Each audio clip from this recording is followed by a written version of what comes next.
Welcome back, class, to College of Mid-America World History 1. I hope everyone is doing well. Last time we looked at the scientist's view of prehistory or early man. Today we're going to actually get into the study of the first civilization that we're going to be looking at. We're going to be looking at a civilization in Mesopotamia. It's an area between the Tigris and Euphrates River. It actually means land between the rivers. And we're going to be looking at a civilization called Sumer or Sumeria. And this is a civilization that had some early technological advances. We're going to be looking at their economy a little bit. We're going to be looking at their inventions. They had some arithmetic. So we'll be looking at that. And also we'll be looking at a architectural feature that they had in their time.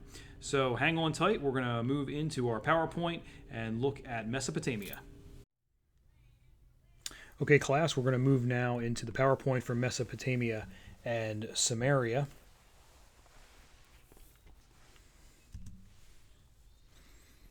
We're going to be looking at life in Mesopotamia.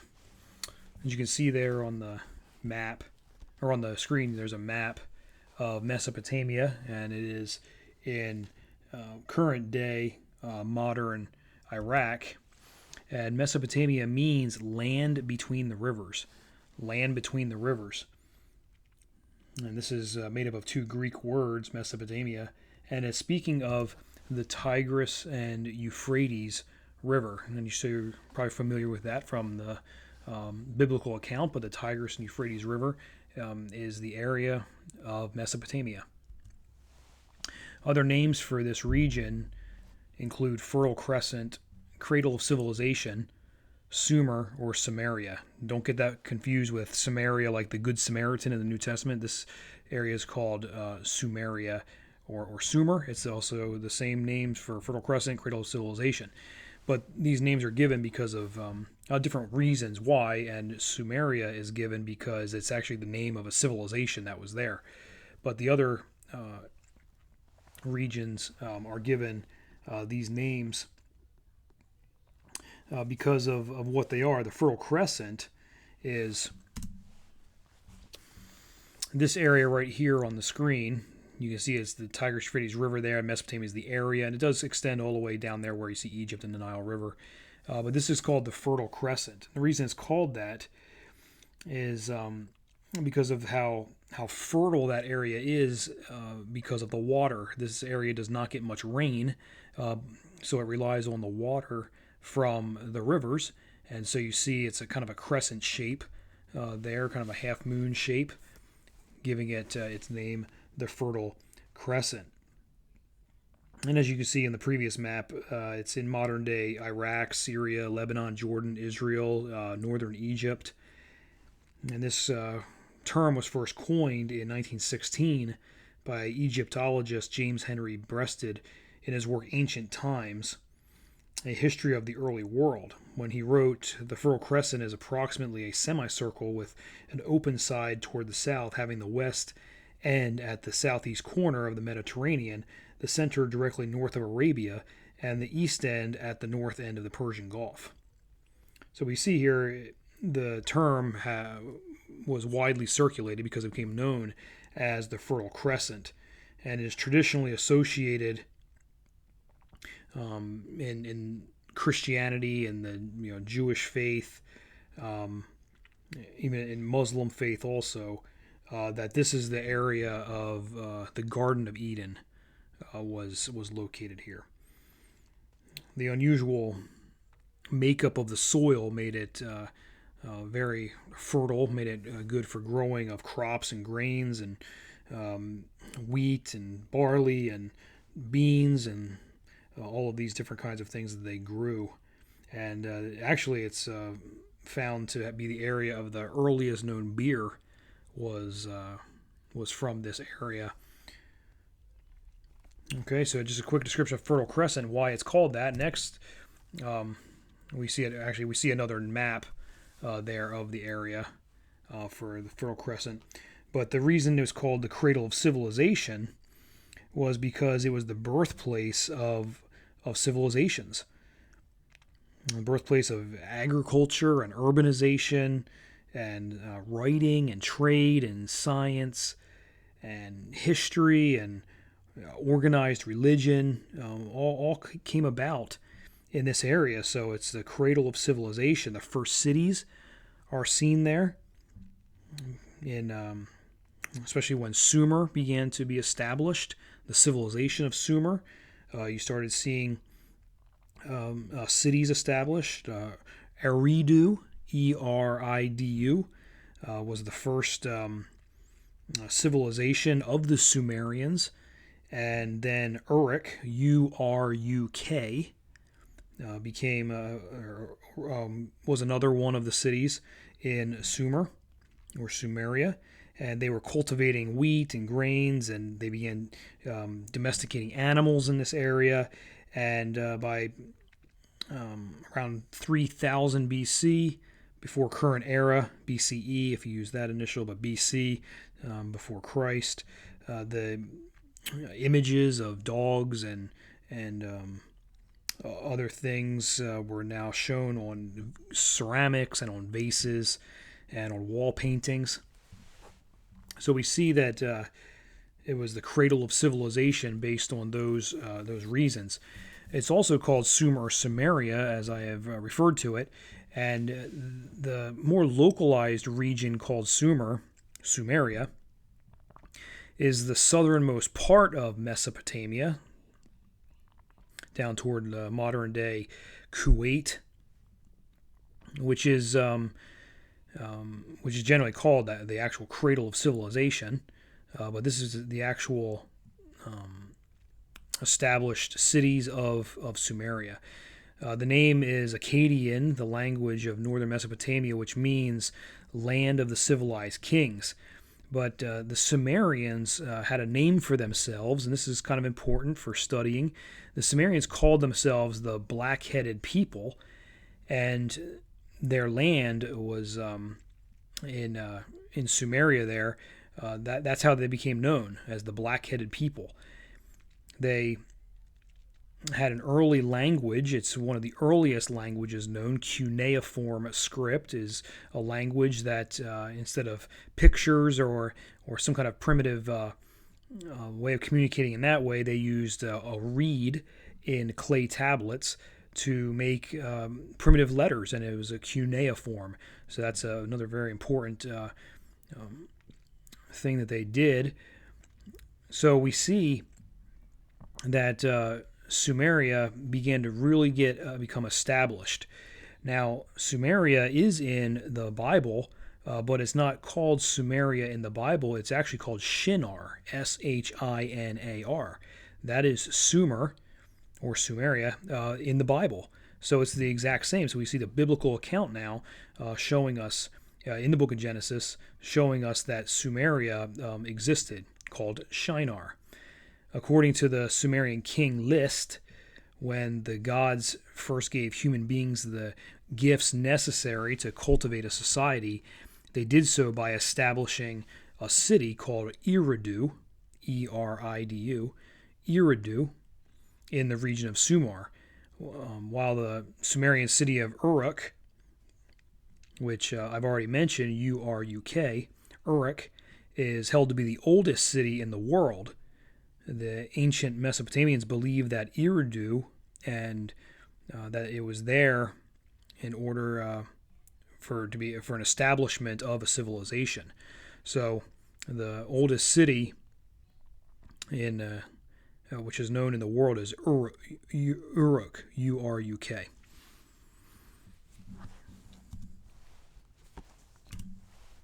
Now in Mesopotamia, they did run into a problem, and that problem was flooding. And the weather was known for extremes, very hot and dry, and there was a yearly flood cycle. And these floods that came caused destructive flooding. This important civilization could not have existed without the unique environment, because they needed the rain and they needed the floodplain to be able to grow their crops. But it did damage quite a bit. Mesopotamia owed its prosperity in large to the flooding of the Tigris and the Euphrates River in the spring. Because rain was not always plentiful, the only consistent source of fresh water came from the floods. And the Mesopotamians relied on the water brought by the floods for drinking and for livestock and watering their crops. It brought fish, it brought waterfowl for them to be able to have for food. So there were blessings, such as improved soil conditions that they could use for growing crops, especially the silt from the flooding brought that. So farming increased and it was profitable, and villages grew and cities began to grow, and there was all the things that came with agriculture. But one of the issues that they had to deal with was all of this water that came. So how did they do it? The solution was canals. They could not stop the flooding from coming, but they could help control it through establishment of canals and irrigation. So they ended up building these canals, developing levees and reservoirs to hold the water, and this kept the floodwaters from drowning the crops out. And this canal system used the basins to be filled by irrigation ditches, and then the irrigation ditches would then continue distributing the basin water to the watered crops. They would also water their livestock based on these complex irrigation systems, which also required a lot of labor for the to build these canals. It required labor, so people had jobs, people had things to do to help out with dealing with the flooding. Because these areas grew, the government actually enacted laws to have the people work and basically force people to cooperate so they could build these canals. The result was the world's first city-states. And a city-state is simply a city that runs like a state. That's all it is. So don't think of like the United States. Think of a city that has its own king and its own government within the city. So Sumeria, they were civilized. They became a complex society. So we see many cities growing up within the Fertile Crescent, and Sumeria had a good number of cities. And between 3200 to 2350 BC, it is known that there were a dozen cities that came into being. And one of them definitely we need to know. Eridu, Uruk, Laish, Nippur, Kish. There's other cities. But the one I want you to keep in mind is the city of Ur. And if you recall from the Bible in the book of Genesis, there was a very important man from the city of Ur, U-R, that's how you spell that, Ur. This man, his name was Abram, to be renamed Abraham, who became the father of the nation of Israel. So he was from the city of Ur, which was a Sumerian city. But these complex societies grew, and things happened within the complex societies, especially the society here as we're talking of Sumeria. First, there was a government. They established a government within the society. And the two primary functions of the government were to keep the peace and to put people to work. And keeping the peace would, obviously, keeping the internal peace would also to protect from outside invaders to come. So the government performed that, but also public works. They would build walls around their cities. Sometimes the cities themselves were built into the walls. There were palaces, there were temples. As I said earlier, the canals were built to deal with the flooding and the irrigation. But also they had put people to work to build the temples. And it's a picture of a Sumerian temple. It's called a ziggurat. Okay, this is an important bit of information. A ziggurat. When you think of what a ziggurat is, it's a place of worship, but it's also a little bit more. It's a combination of a church, like a temple to worship their pagan gods, but also it was like a Walmart. It was a place that they could go and get pretty much anything that they needed. And it was a city hall. It would be the central area for the local government. So it's all these things: a church or a temple, a Walmart, and a city hall. And here's a picture of a ziggurat in Mesopotamia in the year 2010, and you can see U.S. soldiers climbing the stairs of that ziggurat. Okay, they did some other things. They had a government that promoted peace and public works and walls and all that, palaces, temples, canals. But also the government had kings, as I mentioned. City-state would have kings, and the government would have kings. They were also making advances in art, vessels and figurines.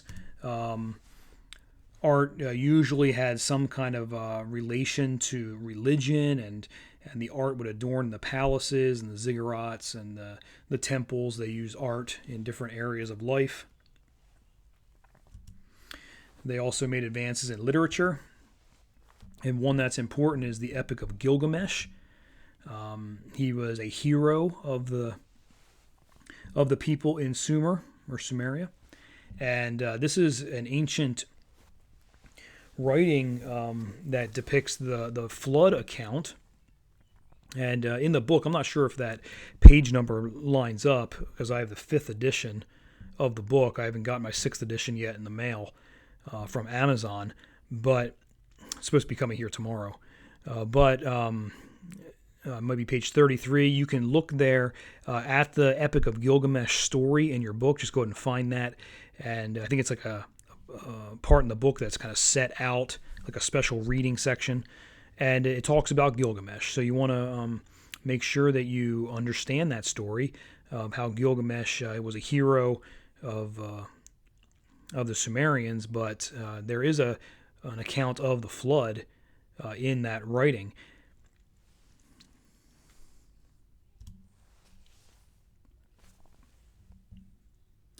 Were they a civilized, complex society? We'll continue on.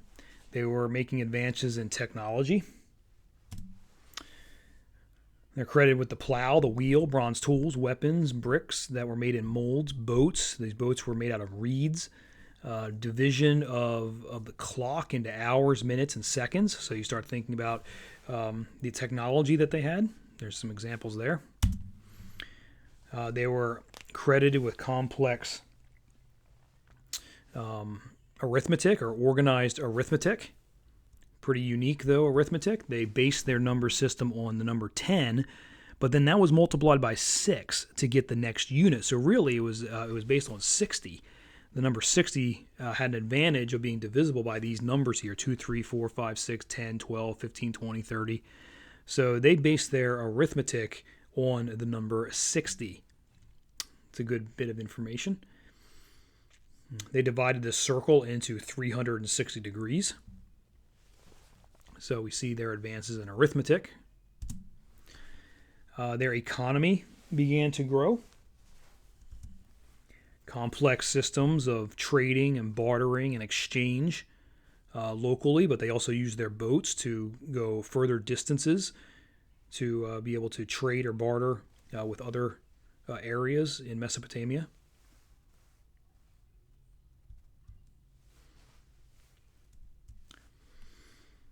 They had organized religion. So all the things that would come with organized religion of a pagan society, first they were polytheistic, which means many gods, and they worshiped many, many gods. And they had gods for almost everything that you could think of, from fertility to crops to war to the sun. You name it, they had a god for it. And so then they would also have the temples to worship the gods, and they would have priests to lead the worship of these false deities. Each city would have its own god, kind of a god that would either bless or protect the city. So just lots of gods.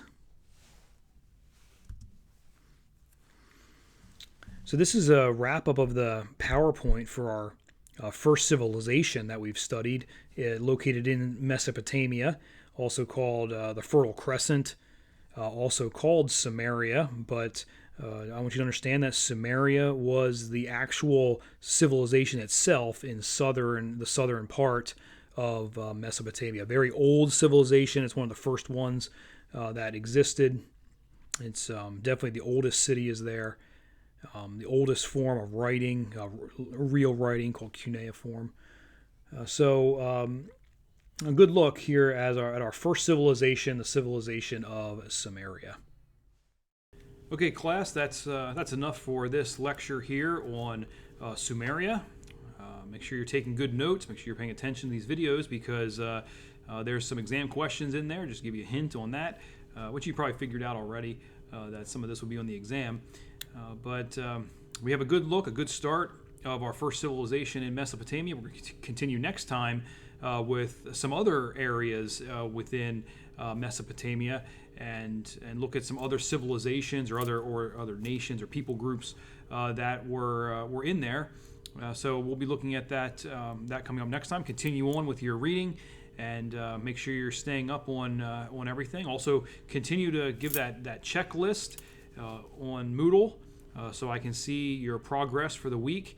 And other than that, we'll see you guys next time. Take care.